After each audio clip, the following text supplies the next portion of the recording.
Hare Krishna. So we are on the 12th verse of the 3rd chapter now. We have seen yesterday how Krishna says that he wants every living entity to be happy. And the way for every living entity to be happy is to satisfy demigods in case you want material benefits. But then when we get material benefits, is it that work is done? No.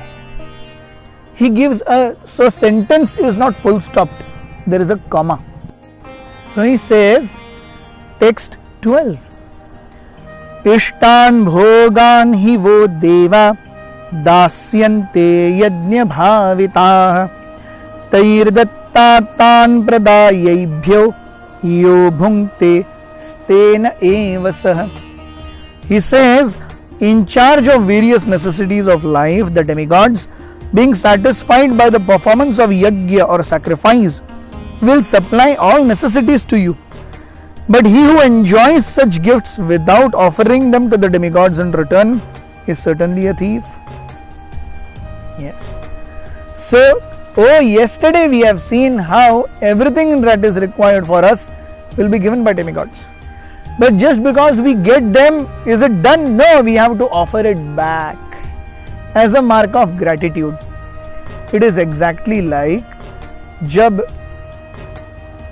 बच्चे को 100 रुपए की जरूरत होती है और वो पिताजी के पॉकेट से ही लेता है, लेकिन जब वो पिताजी को पूछ के लेता है तब एक अलग बात है. पिताजी भी अपनी पॉकेट से ही निकाल के देंगे, लेकिन जब वो बिना पूछे निकालता है उसे चोरी कहते हैं. माँ भी कहेगी अरे ये तो तू चोरी कर रहा है.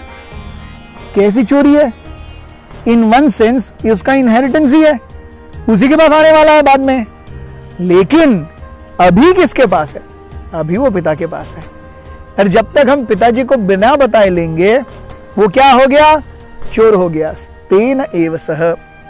So just like when a child takes 100 rupees from a father's pocket, it is his duty to tell him मैं ये कर रहा हूं. उसी प्रकार से when a living entity gets whatever ishtan bhogan, ishta means desired, bhogan means enjoyment. So we had seen yesterday, अगर health चाहिए सूर्य के पास जाओ, वेल्थ चाहिए लक्ष्मी के पास जाओ, विद्या चाहिए सरस्वती के पास जाओ, मन चाहिए अच्छा शांत तो चंद्र के पास जाओ. So many things. सो इष्टान भोगान, पिछले जन्मों के कर्मों के हिसाब से जो कुछ भी चाहिए, किसी फलाने देवता की पर्टिकुलर होम हवन यज्ञ तप व्रत उपासना दान धर्म कर देंगे, देवता प्रसन्न हो जाएंगे. Yes, but then is that done? No, we have to offer it back. If you have seen, जब भी पहले लोग नदियों में स्नान करते थे तो नदी का ही पानी लेके, आज भी गंगा में स्नान करते हैं तो गंगा का ही पानी लेके गंगा में ही अर्पण करते हैं. तो गंगा का ही पानी गंगा में ही अर्पण कर रहे हैं, लेकिन पुण्य हमें मिल रहा है. उसी प्रकार से हम देवताओं के द्वारा अर्जित इष्ट भोग को ग्रहण करते हैं, लेकिन उसका एक फल, उसका एक भाग हम जब देवताओं को वापस करते हैं, then that makes the cycle complete. Exactly like tax system. आप कमा रहे हैं, सरकार को कोई प्रॉब्लम नहीं है, आप कमाइए, लेकिन कमाने के साथ में आपकी एक रिस्पॉन्सिबिलिटी है कि जो आपसे कम कमा रहे हैं उनके लिए भी आप कुछ मदद कीजिए. हमने 2.47 कर्मण्येवाधिकारस्ते मा फलेषु कदाचन, उसमें हमने देखा था कि किस प्रकार से यूनिवर्सल टैक्स सिस्टम चलता है. ये यूनिवर्सल टैक्स सिस्टम को चलाने वाले कौन है? ये यूनिवर्सल टैक्स सिस्टम को चलाने वाले देवतागण हैं. Yes, they are the authorities, they are the IAS officers named by the supreme personality of godhead to run that universal tax system. तो हम जब अपने हिस्से आए हुए भोगों को यज्ञ के रूप में देवताओं को वापस अर्पित करते हैं, they keep it as a bank and then they distribute it freely to everyone who is needy. Yes, this is how Krishna says, if one does not give that tax of karma, stain eva, he is a thief. And when a person becomes thief, he is liable to be punished. What is that punishment? अभी हमें इष्ट भोग मिल रहे हैं, लेकिन आगे जाके नहीं मिलेंगे, और जब आगे जाके नहीं मिलेंगे तब हम पछताएंगे. इसीलिए जो आ रहा है, you will see today also in India, big families who are in business, Tatas, Birlas, Ambanis, they have a lot of charity work going on. There are a lot of charity work. Why? Because they understand that it is this charity that is maintaining it, everything. जब हम दान करते हैं, उस दान से आने वाले धन्य का शुद्धिकरण होता है.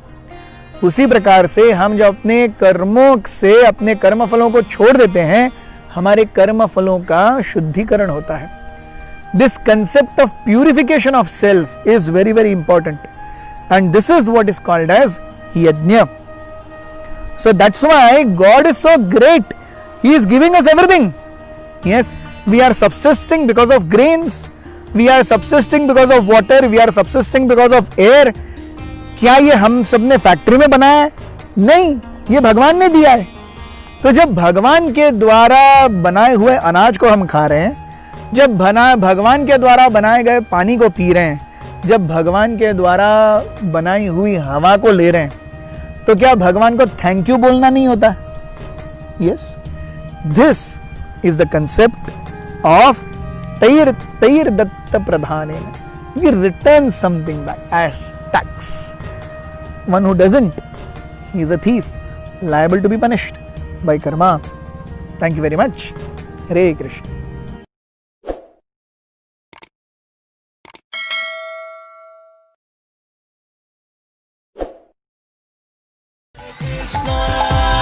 Krishna Krishna Krishna